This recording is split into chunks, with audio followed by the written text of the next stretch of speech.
반갑습니다. 파란 리본 TV 이병준입니다. 여기는 제네시스 해피니스 창세기 행복론을 다루고 있습니다. 원초부터 원래부터 처음부터 우리는 행복하게 창조되었다는 사실을 하나씩 짚어보고 있는데요. 오늘은 53번째 한계 인정의 행복 7번째입니다. 지금 인간이 당하고 있는 3가지 시험에 대해서 살펴보고 있는데요. 그 첫 번째 시험, 먹으라 시험에 대처하는 방안. 자, 오늘의 솔루션은 한계 인정하기이고요. 거기에 따라서 붙은 제목은 왜 하나님은 에덴 동산에 선악과를 만드셨을까? 라는 물음까지 붙여서 설명을 드리겠습니다.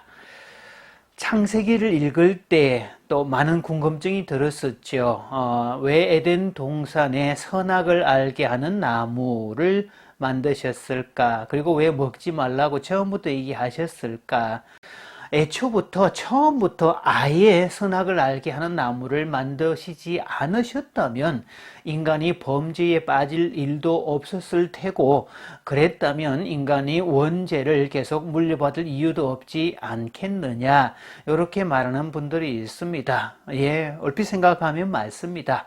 자, 그런데요, 이 논리를 추적해 들어가 보면 선악과를 먹은 아담과 하와가 문제가 아니라 그거를 처음부터 만든 주체인 하나님이 문제다, 이런 이상한 결론으로 도달될 수 있습니다.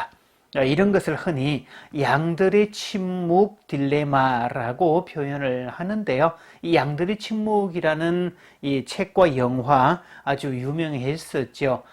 포스트에 아주 이렇게 나방이 표시되어 있는 그런 인상적인 영화 포스터 기억이 나는데요.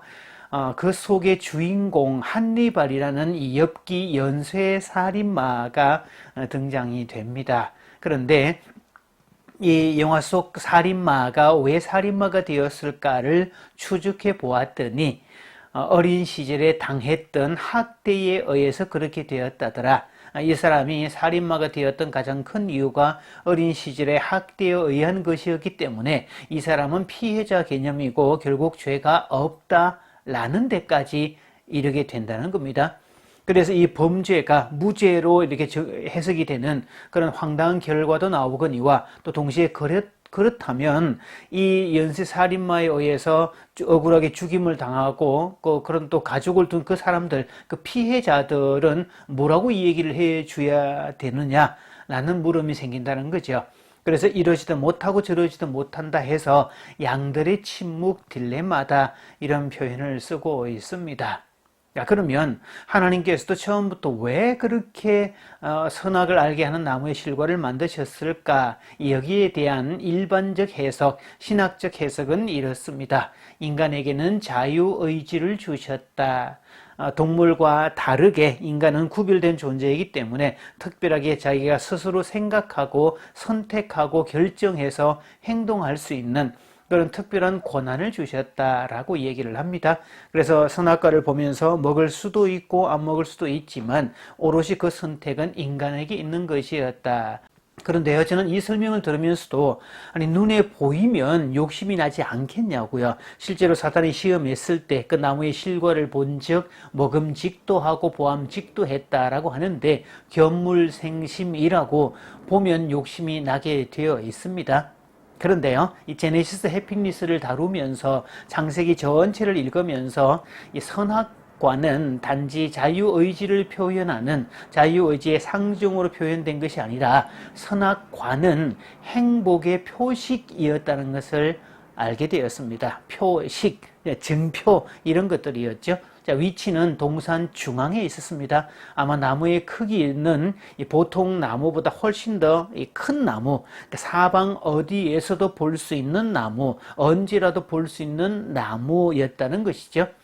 자, 그렇다면 아담과 하와는 언제 어디서든 동산 중앙에 있는 선악과를 볼 수밖에 없었고, 그 표식을 볼 때마다 아하, 우리는 하나님에 의해서 지음받은 피조물이고 우리의 창조주는 따로 계시고 그렇다는 사실을 늘 확인하는 표식이었다는 점이죠. 그래서 그 선악과를 볼 때마다 자신의 한계, 피조물로서의 한계를 냉정하게 받아들이고 인식하면 거기서부터 감사와 만족과 그리고 에덴 동산의 모든 것을 풍요롭게 누리는 그런 삶이 보장되어 있는데, 사탄은 이 아담과 하와의 마음에 그 욕심을 간파를 했던 거죠. 그래서 너희들은 먹지 말라고 한 것은 너희가 하나님과 동등됨을 걱정해서 그런 거다라고 탐욕을 부추기게 되죠. 그러면 일단 탐욕이 들어가면 다른 것들이 전부 다 보이지 않고 객관적 시각이 상실되게 됩니다. 그래서 이미 가지고 있는 이미 풍성한 것들도 인식하지 못하고 도리어 불만으로 가득 찰 수밖에 없는 그런 존재가 되는데요. 이솝 우화에 보면 이 이야기를 빗대서 얘기를 하고 있죠. 어느 날 뼈다귀를 물고 가는 개가 등장이 됩니다. 그래서 이 다리를 건너고 있는데 우연찮게 밑을 내려다 보았더니 물속에도 개가 한 마리 있는데 세상에 뼈다귀 하나를 물고 있는 게 아니었습니까? 그래서 그 물속의 개는 자기보다 훨씬 더 크고 맛있을 것 같은 뼈다귀를 물고 있길래 그것을 뺏으려고 치서댔죠. 자, 그러면 어떻게 됐을까요?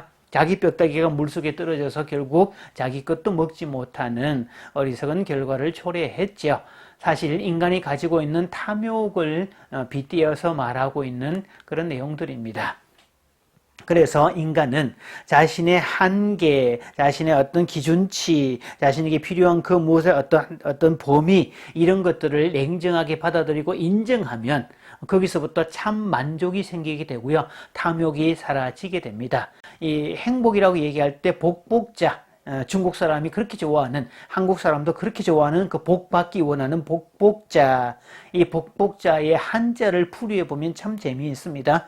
볼시자에 한일자, 입구자, 받전자 이렇게 구성되어 있는데요. 내용을 보면 하나의 입에 맞는 크기의 밭, 즉 그러니까 한 사람의 입에 들어갈 만한 소유가 나는 밭을 갖고 있는 것을 볼 수 있는 눈, 그러니까 만족에 해당이 되겠죠.